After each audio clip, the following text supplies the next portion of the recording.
Hi guys, welcome back to the channel. बात करेंगे Welingkar Mumbai and Bangalore के बारे में। बहुत सारे बच्चों ने पूछा कि सर फेज 1 का रिजल्ट कब आएगा, सर फेज 2 के लिए अप्लाई करना चाहिए नहीं करना चाहिए, Welingkar versus NIBM Pune, Welingkar versus KG Somaiya, Welingkar versus IMI, Welingkar versus IFMR, इसके बारे में भी हम बात करने वाले हैं। क्या प्रॉस्पेक्ट होगा वेलिंगर अगर आप ऑप्ट करते हो तो क्या आपको फेज 2 में अप्लाई करना चाहिए, कट ऑफ्स क्या होंगे वेलिंगर के, and at the end of the day क्या प्लेसमेंट जेन्युइनली अच्छी इस साल हुई है या नहीं हुई है, कौन से सेक्टर में प्लेसमेंट अच्छी हुई है, मैं हर एक चीज के बारे में बात करूंगा। इस वीडियो को एंड तक देखना because this will give you a very good idea कि आपको वेलिंगर के लिए अप्लाई करना चाहिए या नहीं करना चाहिए। मेरे पास वेबसाइट है, मैं कुछ भी चीजें मनगढ़ंत नहीं बताने वाला हूं, जो भी चीजें हैं वेबसाइट से ही मैं बताऊंगा। एंड मैंने विजिट करा है बॉम्बे का कैंपस, मैंने विजिट करा है बैंगलोर का कैंपस भी, वहां पे भी मेरे बच्चे पढ़ाई करते हैं। दोनों कैंपस में मैं उनका जो फीडबैक है ऑनलाइन एंड ऑफलाइन दोनों भी, मतलब on the campus of the campus, वो भी आपके साथ शेयर करूंगा। सबसे पहली बात, वेलिंगर अगर आपको ऑप्ट करना है, इसका सबसे बड़ा रीजन मुझे ये लगता है कि वेलिंगर में बहुत ज्यादा प्रोग्राम्स है। मतलब आप देखो, आपके पास पीजीडीएम है, आपके पास ई बिजनेस है, बिजनेस डिजाइन है, आपके पास हेल्थ केयर है, रिटेल मैनेजमेंट है, रूरल मैनेजमेंट है, आपके पास मीडिया एंड एंटरटेन में भी है, and then research and business analytics भी है। सो यार आपके पास है ना 5-6 प्रोग्राम्स है। एमएमएस तो सीईटी के थ्रू वगैरह आएगा, बट आपके पास ये जो 5-6 प्रोग्राम है ये बहुत अच्छे प्रोग्राम है। हर एक प्रोग्राम की जो एवरेज पैकेज है वो 10.5-11 लाख के ऊपर है। दूसरी बात, इनके अम्ब्रेला प्लेसमेंट्स होते हैं ना। What do mean by umbrella placement? Umbrella placement का मतलब है जैसे मान लो अगर कोई बैंक आपके कैंपस पे आती है, या फिर कोई आईटी कंपनी आपके कैंपस पे आती है, कोई स्टार्टअप कंपनी आपके कैंपस पे आती है, फिर फिनटेक अगर वेलिंगर पे कैंपस पे आता है, फिर वो बैंगलोर हो या फिर वो अपना मुंबई हो, हर एक कोर्स का बच्चा उसके लिए एलिजिबल है, हर एक कोर्स का बच्चा उसके लिए अप्लाई कर सकता है। मीडिया वाला कर सकता है, आरबीए वाला कर सकता है, रूरल रिटेल वाला बच्चा भी कर सकता है। सो मुझे लगता है कि ये बहुत अच्छी बात है। प्लस दूसरी अच्छी बात ये है कि हर एक प्रोग्राम का cut off is not as high as PGDM core वगैरह वगैरह। सो मीडिया का कट ऑफ आप देखोगे थोड़ा बहुत कम होगा, हेल्थ केयर का कट ऑफ अगर आप देखोगे थोड़ा बहुत कम होगा। तो यार मुझे लगता है कि ये बहुत अच्छी बात है कि आपको कम परसेंटाइल पे एक बहुत बढ़िया बी स्कूल मिलता है, एंड आप पकड़ सकते हो कि ये programme can be a backdoor entry. मैंने देखे बहुत सारे बच्चे, इस साल का जो हाईएस्ट पैकेज गया है वेलिंगर का, you will not believe guys, वो आरबीए प्रोग्राम को गया है।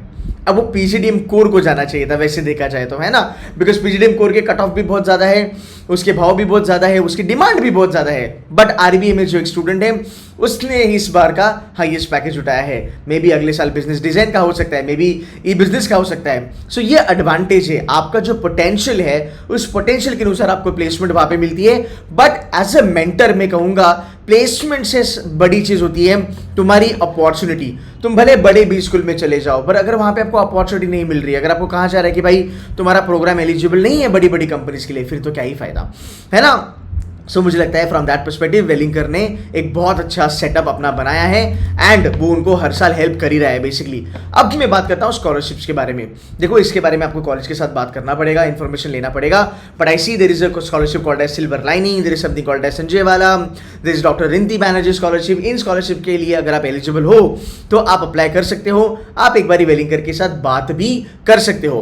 अब अगर हम बात करते हैं इनके बैंगलोर कैंपस के बारे में, बैंगलोर कैंपस का जो हाईएस्ट सैलरी है 17.63 लाख पर एनम है। इसमें जो सेकंड हाईएस्ट है वो हमारे बच्चे को गया है, उसकी मैंने वीडियो भी अपलोड करी है यूट्यूब पे, आपने देखा होगा।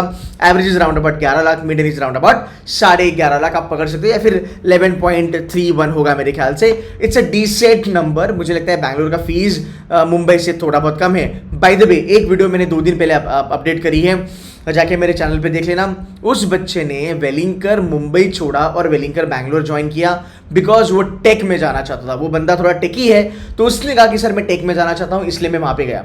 कुछ इनिशिएटिव्स होते हैं जो वेलिंगर कंडक्ट करता है जो मुझे काफी अच्छे लगते हैं, और ये मुझे मेरे बच्चों ने कहा कि सर ये इनिशिएटिव से हमें बहुत ज्यादा फायदा हुआ। नंबर 1 इंडस्ट्री इमर्जन, वो कराता है।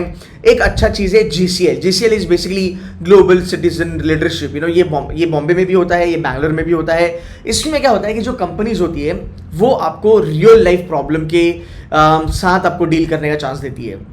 इसका मतलब जो टियर 1 कॉलेजेस में होता है, आई अहमदाबाद, बैंगलोर, कैलकाटा, लखनऊ, कोईकोड, एफएमएस वगैरह वगैरह, वहाँ पे क्या होता है कि जो बड़ी बड़ी कंपनीज है वो कैंपस पे आती है, वो कहती है कि देखो भाई ये मेरी फिलहाल प्रॉब्लम है, इस प्रॉब्लम के लिए आप हमें सोल्यूशन बताओ। और ऐसे अगर आप देखोगे 5000 से ज़्यादा प्रोजेक्ट्स बच्चों ने कंप्लीट करे हैं, and GCL is one of the most I would say kind of an USP for Welingkar, because tier 2 की कैटेगरी में ना बहुत ज़्यादा कॉलेजेस ये चीज़ें नहीं कर पाते। मुझे लगता है वेलिंगर के लिए एक एडवांटेज है। अगर आप वेलिंगर जाना पसंद करते हो तो आपके लिए ये फायदेमंद होगा। थोड़ा बैच पे नजर डालते हैं। बैच अगर मैं देखूँ एजुकेशन वाइज 38% इंजीनियर्स, 40% इंजीनियर्स पकड़ लो, एंड तुम्हारे 60% बचा लोग जो है वो है नॉन इंजीनियर्स। ठीक है, ईयर ऑफ एक्सपीरियंस 52% स्टूडेंट्स यहाँ पे एक्सपीरियंस नहीं लेके आते, मतलब वो फ्रेशर्स है। अब आप कहोगे सर यार 50% से ज़्यादा फ्रेशर्स है, बट अगर आप देखोगे क्लोज टू 48% जो बचा लोगे वो एक्चुअली वर्क एक्स लेके आता है। सो मुझे लगता है it's a pretty good combination. We were on the campus for recruitment at Welingkar. We recruited good amount of students. मैंने बच्चों की प्रोफाइल भी देखी है, बैच प्रोफाइल भी मैंने देखी है। जहाँ तक फ्रेशर्स का सवाल है, they are smart indeed, and जहाँ तक वर्क एक्स वालों का सवाल है, वर्क एक्स वाले थोड़े ज़्यादा बेटर है बिकॉज वो वर्क एक्सपीरियंस के साथ आते हैं, बट फ्रेशर्स भी अच्छा खासा कर रहे हैं बिकॉज उनके एकेडमिक्स वगैरह बहुत अच्छे हैं। फाइन, आगे चलेंगे, थोड़ा बहुत नजर डालते हैं और क्या क्या चीज़ें हैं। प्रायर वर्क एक्स कहाँ कहाँ पे बच्चा लोग काम करके आता है। फाइनेंस में काम करा है, कंसल्ट में काम करा है, एफएमसीजी में काम करा है, हेल्थ केयर, मीडिया, हर एक इंडस्ट्री में बच्चे लोग काम करके आए हैं। And gender diversity when we talk about it's round about 50-50। अब पैकेजेस के बारे में बात करते हैं। यार मैंने हर बार कहा है कि वेलिंगर ने इस बार बहुत अच्छा करा है। देखो यहाँ पे थोड़ा सा अंडरस्टैंडिंग करते हैं। Again this is not a sponsored video, आप अपना कॉल ले सकते हो अगर आपको चाहिए तो, बट मुझे एक चीज़ लगती है ऑलवेज कि जब भी आप किसी भी स्कूल को देखते हो, मेक श्योर करो कि वो आज की डेट में क्या परफॉर्म कर रहा है। मैं बॉम्बे में एग्जाम्पल बताऊँ, मैं महाराष्ट्र में एग्जाम्पल बताऊँ, मैं इंडिया में एग्जाम्पल बताऊँ, बीइंग वेरी रियलिस्टिक। हाँ, बीइंग वेरी रियलिस्टिक। मैं ब्रांड के नाम नहीं लेना चाहता स्ट्रेट फॉरवर्ड, बट मैं आपको बताऊंगा कि ऐसे बहुत सारे ब्रांड्स हैं इंडिया में जो 10-12 साल पहले बहुत अच्छा करते थे। रादर 5 साल पहले वो बहुत अच्छा करते थे। पता नहीं उनकी मैनेजमेंट की प्रॉब्लम है या फिर उनको सीटें भरनी है, 700-800 बच्चे वो लोग लेके आ रहे हैं, I don't know, but over a period of time उनके प्लेसमेंट के स्टैटिस्टिक्स कम हो चुके हैं। उनके प्लेसमेंट की जो क्वालिटी है वो डिटोरेट हो चुकी है। बट इन सब के चलते अगर आप देखोगे वेलिंगर के पास बड़ा नंबर होने के बाद भी 2 कैंपस है वेलिंगर के। सो 2 कैंपस में आपके पास अगर नंबर ऑफ स्टूडेंट ज़्यादा है तो मेरे ख्याल से वो जस्टिफाइड है। आप एक कैंपस पे 1000 बच्चे तो लेके नहीं चल रहे हो, which is again a good thing जो वेलिंगर नहीं करता है। सो वेलिंगर का अगर आप देखोगे पिछले 2 दशक में वेलिंगर ने बहुत अच्छा परफॉर्म करा है। वेलिंगर कब इस्टेब्लिश हुआ? 1977। सो भाई 35-36 साल की इनकी लेगेसी है। At this college is doing decently good, हर साल बेटर करते जा रहे हैं। अगर आप देखोगे इनके प्लेसमेंट की क्वालिटी, जो कंपनीज ऑन कैंपस है वो भी काफ़ी अच्छी है। यार वेलिंगर में जो कंपनीज आती है वो सिडनम में भी आती है, कुछ कंपनीज केजेसोमा में आती है, कुछ कंपनीज बेबी एम्स में आती है, वो सेम प्रोफाइल देती है, 1-2 लाख ज़्यादा देती है। कुछ कंपनीज IMI, टैप में जैसे ब्रांड्स में भी आती है। सो वेलिंगर के बारे में अगर मैं बात करूँ, फिलहाल ये ब्रांड बहुत अच्छा कर रहा है, और जिस लेवल पे ये ब्रांड है अगले 2 साल आपको कोई लोड नहीं है, बिकॉज अगले 2 साल ये कंटिन्यू करेगा, एंड ये करेगा, मतलब जितने भी पैकेजेस अभी ये दे रहे हैं ना वो कंटिन्यू करेगा। सो ऑलवेज रिमेंबर, अगर आपको बी स्कूल ज्वाइन करना है, वो पहले कितना बेटर था या उसका पहले क्या लेगेसी था, उससे ज़्यादा मायने रखता है कि वो बी स्कूल आज कितना बेटर कर रहा है, और क्या वो B school over a period of time better हो रहा है या नहीं हो रहा है। एक कंपैरिजन अगर करेंगे, जो करना बहुत ज़्यादा ज़रूरी है बिकॉज ये आपके करियर का सवाल है। देखो यहाँ पे अगर आप देखोगे, लास्ट ईयर का हाईएस्ट था 25.5, इस साल का है 40 लाख। ठीक है, अब कुछ नेगेटिव लोग होते हैं, ये हर बात में रोते हैं, ये कहेंगे अरे इधर तो एम्प्लॉय स्टॉक ऑप्शन दिया जाएगा, अरे फिर इसमें तो तुम्हारा इंसेंटिव आएगा। तो भाई जब IIMs में 80 लाख का पैकेज दिया जाता है या 60 लाख का पैकेज दिया जाता है, वो पूरा का पूरा इन हैंड नहीं होता है। You getting my point? So if you think from that perspective, again मेरे बहुत सारे बच्चे ब्लैकी में पढ़ाई करते हैं, उनको 60 लाख की सैलरी है, उनको 50 लाख की सैलरी है। I won't name the companies, but in hand is actually 20-22 lakh. Again, I am not in a mood, or I cannot do any comparison between IIMs or Blackie and Wellinger.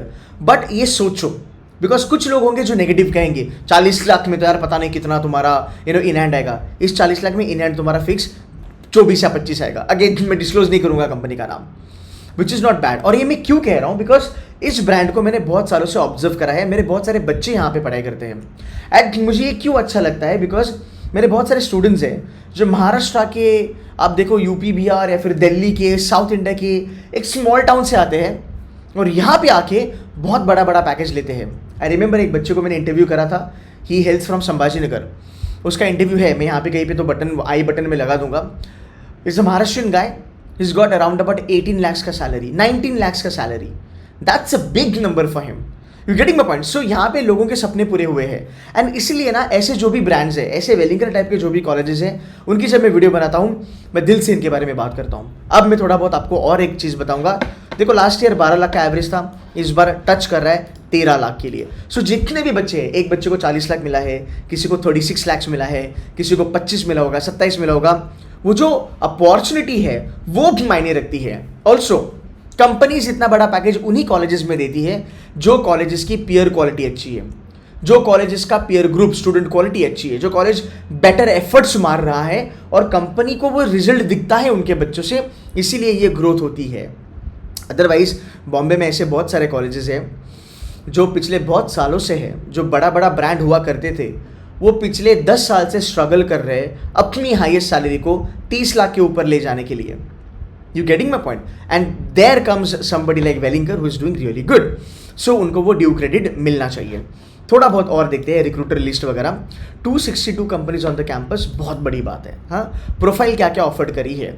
Consultant की profiles मिलती है, हाँ जी, assistant manager, sales manager, analyst, ये profile आपको normally मिल जाती है, ये हर जगह मिलती है।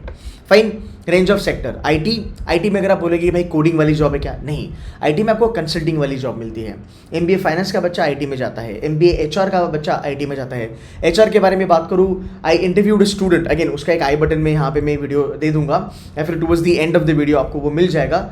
यार वो जो स्टूडेंट है, शी गॉट राउंड अबाउट कुछ 21 या 22 लाख का package, and she came from वर्किक्स, and she was very clear कि सर मुझे वेलिंकर ही चाहिए था, बिकॉज मैंने रिसर्च करा था, वेलिंकर का एचआर बहुत बढ़िया था। BFSI, consulting, analytics, e commerce, retail, हर सेक्टर में अगर आप देखोगे आपको यहाँ पे प्लेसमेंट मिलती ही मिलती है। अब मैं बात करता हूँ इनके कट ऑफ्स वगैरह के बारे में। इनकी जो लास्ट डेट है वो है 22 अप्रैल। आप अप्लाई कर सकते हो अगर आप CMAT के थ्रू जाना चाहते हो। CMAT की कट ऑफ है 85 परसेंटाइल, एटमा मैट की कट ऑफ है 95 परसेंटाइल, एंड अगर मैं बात करूँ कैट जैट की कट ऑफ वो 80 परसेंटाइल है कुछ प्रोग्राम के लिए, बट मीडिया वगैरह प्रोग्राम हेल्थ केयर के लिए वो 70 या 75 परसेंटाइल की रेंज में आती है। I think the best thing is इनका ROI 14-15 लाख। अगर आप देखोगे इनकी जो ट्यूशन फी है फिर रहने वगैरह का मिला के, मेरे ख्याल से आप ROI कवर कर सकते हो अच्छे से अगर आप एक बेटर प्लेसमेंट निकाल लेते हो। अब मैं बात करता हूँ कॉलेजेस के कंपेरिजन के बारे में। चलो, number 1 Welingkar versus NIBM Pune. I have been very clear, अगर आपको मैनेजमेंट वाली जॉब चाहिए जहाँ पे आप मैनेजमेंट ट्रेनिंग करके ज्वाइन करो, या फिर जहाँ पे आप चाहते हो कि सर मुझे इन्वेस्टमेंट बैंकिंग में जाना है, मॉर्गन स्टैनली बहुत बड़ा लेवल पे उठाती है यहाँ से बच्चों को। आई रिमेंबर एक स्टूडेंट है, उसकी वीडियो आएगी, सिटू से मेंटर की बच्ची है, उसने कुछ 60,000 की स्टाइपेंड उसको मिली है, मॉर्गन स्टैनली में उसको प्लेसमेंट मिल लगी है, समर इंटर्नशिप, PPO मिल जाएगा, कोई लोड नहीं है। सो कहने की बात यह है कि गाइज अगर आप देखोगे बड़ी कंपनीज कैंपस पे आ रही है, प्लस आपका यहाँ पे फ्यूचर भी बेटर होगा। सो जहाँ तक मुझे लगता है मैनेजमेंट रोल अगर आपको चाहिए आप वेलिंकर ले सकते हो। सो आपने थोड़ा बहुत टेक्निकल काम करा, थोड़ा बहुत मैनेजमेंट का भी काम करा। अगर आपको कोर फाइनेंस चाहिए कि नहीं सर मेरे को डेस्क पे बैठ के ही काम करना है, एक्सेल में ही मुझे दिन भर काम करना है, मैं ज़्यादा टॉकेटिव नहीं हूँ, मैं ज़्यादा आउटगोइंग नहीं हूँ, मैं टीम मैनेज नहीं कर सकता, मैं अपने से काम करना चाहता हूँ, उस केस में आपका NIBM पुणे बेटर हो सकता है। फाइन। वेलिंकर में जो बच्चे हैं उनकी पर्सनैलिटी थोड़ी आउटगोइंग है, they are more of technical plus management kind of student, है ना। सो यहाँ पे वो बात होगी। IFMR के बारे में बात होगी। IFMR as a brand definitely बहुत अच्छा है, फाइनेंस के लिए बहुत बड़ा नाम है, बट मैंने कहा IFMR की एक ज़माना हुआ करता था, वो ग्लोरी हुआ करती थी, अभी वो डिसेंट पे लेवल पे काम कर रहा है, but Welingkar has outperform it. ठीक है, इनका जो हाईएस्ट गया ना 40 लाख का इस साल, वो फाइनेंस में ही गया है, बट IFMR का हाईएस्ट 23 या 24 लाख होगा मेरे ख्याल से, या 25 होगा, या मैक्स टू मैक्स 30 टच करेगा, बट 40 तक टच नहीं करेगा। That's very sure, right? So again, Velinker looks really better than your IFMR. IMI Bhubaneswar, IMI Kolkata, again hands down Velinker Mumbai, Velinker Bangalore doing really good. Fine. KG Somaiya, hands down Velinker कर लो। हर साल KG Somaiya को छोड़ के Velinker में बच्चे जाते हैं। KJ has been there since so many years. It was a great brand. They are doing decent now, no doubt about it. But पिछले 10-12 साल से मैं नहीं देख रहा हूँ कि भाई इनकी 30 लाख के ऊपर हाईएस्ट सैलरी गई है। एवरेज मुझे लगता है वेलिंकर का average is more than KG Somaiya का एवरेज। प्लस वेलिंकर में आपको मल्टीपल प्रोग्राम्स मिलते हैं, KJ में आपको सीधा MBA मिलता है, and there is no bifurcation. MBA 1 2 3 4 5 6 7 उन्होंने करके रखा है। प्लेसमेंट की क्वालिटी जो है वो वेलिंकर में अच्छी है। प्लेसमेंट की quality compare to KG Somaiya Welingkar में अच्छी है। And let's talk about this. Bloomberg Welingkar में 40 लाख देता है. You getting my point. So ये दर्शाता है कि आपका कॉलेज अच्छा कर रहा है over a period of time. So I think I will still go head with Welingkar Mumbai. But अगर आपको केजे मिलता है एंड आपको वेलिंगर बैंगलोर जाना है तो I think KJ should be preferred. And then again बाकी अगर कॉलेजेस के बारे में बात करूँ मैं सेम लेवल पे, then you can put a comment on the video and I try my level best कि मैं आपको आंसर करूँ. But so far so good, looks really promising, looks better. Just to help you guys I put a link यहाँ पे. अगर आपको apply करना है तो आप उस लिंक से अप्लाई कर सकते हो. बट आपने कुछ पूछा, बहुत बारी मुझे ये पूछा कि सर रिजल्ट का क्या है. यार जहाँ तक रिजल्ट का सवाल है, by end of this weekend, मतलब आज हम बैठे हैं अप्रैल 9 में. सो अगर आप देखोगे by end of this weekend मतलब राउंड अबाउट 14-15 तारीख तक आपके रिजल्ट फेज 1 के आउट होना मेरे ख्याल से ज़रूरी है और हो भी जाएंगी. If I am not wrong, that's what the news I have. 90% chances है कि 15 तारीख तक ये होने ही चाहिए. सो अगर आपको दिख रहा है कि सर मुझे सीमैट में 85 वगैरह मिल जाएगा, कैट में मैं 80 के ऊपर हूँ, आप फेज़ 2 में अप्लाई कर सकते हो. फेज़ 1 में अगर आपने इंटरव्यू दिया है आपको अप्लाई करने का कोई ज़रूरत नहीं है. अगर आपने पहले फॉर्म भरा है आप अभी जाके इंटरव्यू दे सकते हो. फेज़ 1 के बच्चों ने इंटरव्यू दिया है, आप बस अभी रिजल्ट के लिए वेट करो. अभी अगर किसी को फ्रेश अप्लाई करना है तो आप कर सकते हो. एंड आई होप ये वीडियो आपको सही लगा. Again, you can speak to people on the campus, you can get in touch with students, alumni on LinkedIn, and I'm very sure they'll give you a very good feedback. They'll give you positive feedback because college indeed बहुत अच्छा कर रहा है. So guys, that's it from my side. I hope to see your comments and if there is anything, I'll reply. That's it from my side guys. By the way, इस video को like करो, share करो and make sure करो कि यार ये awareness बच्चों तक पहुंचे. That's it from my side guys. Take care and bye bye.